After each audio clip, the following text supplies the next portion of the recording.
আসসালামু আলাইকুম রহমতুল্লাহ। 7 শ্রেণীর মানুষকে আল্লাহ রাব্বুল আলামিন কিয়ামতের মাঠে তার আরশের ছায়ায় ছায়া দিবেন, যেদিন ওই ছায়া ছাড়া অন্য কোনো ছায়া থাকবে না। তার মধ্যে প্রথম শ্রেণী হচ্ছে ন্যায়পরায়ণ বাদশাহ, যেটা এখনকার যুগে 0.0001% পাওয়া যাবে না। 2, এমন এক যুবক যার যৌবনকাল আল্লাহ রাস্তায় ইবাদত করতে করতে কাটিয়ে দিয়েছে। ইনশাআল্লাহ শেষ জামানায় এই শ্রেণীর মানুষকে অধিক বেশি পাওয়া যাবে।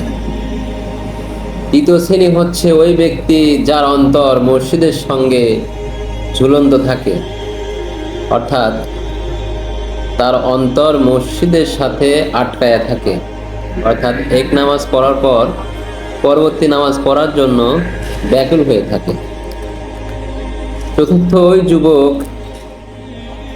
যুবক যাকে কোনো সুন্দরী নারী কোনো খারাপ কাজ করার জন্য আহ্বান করে, তখন সেই যুবক বলে আমি আল্লাহকে ভয় করি। পঞ্চম ওই ব্যক্তি যারা আল্লাহর জন্য পরস্পরকে ভালোবাসে এবং আল্লাহর জন্যই পরস্পরকে বিচ্ছেদ করে। ষষ্ঠ ওই ব্যক্তি যার ডান হাত সৎকা করেছে বাম হাত জানে না, এবং বাম হাত সৎকা করলে ডান হাত জানে না, এমনভাবে সে দান করে গোপনীয়ভাবে। সপ্তম শ্রেণী হচ্ছে ওই ব্যক্তি যে নীরবে আল্লাহর স্মরণ করে এবং নীরবে স্মরণ করতে করতে তার চোখ দিয়ে অশ্রু বের হয়। এই 7 শ্রেণীর মানুষকে আল্লাহ রাব্বুল আলামিন তার আরশের ছায়ায় ছায়া দিবেন। নিশ্চয় এই 7 শ্রেণীর মানুষ জান্নাতে যাবে ইনশাআল্লাহ।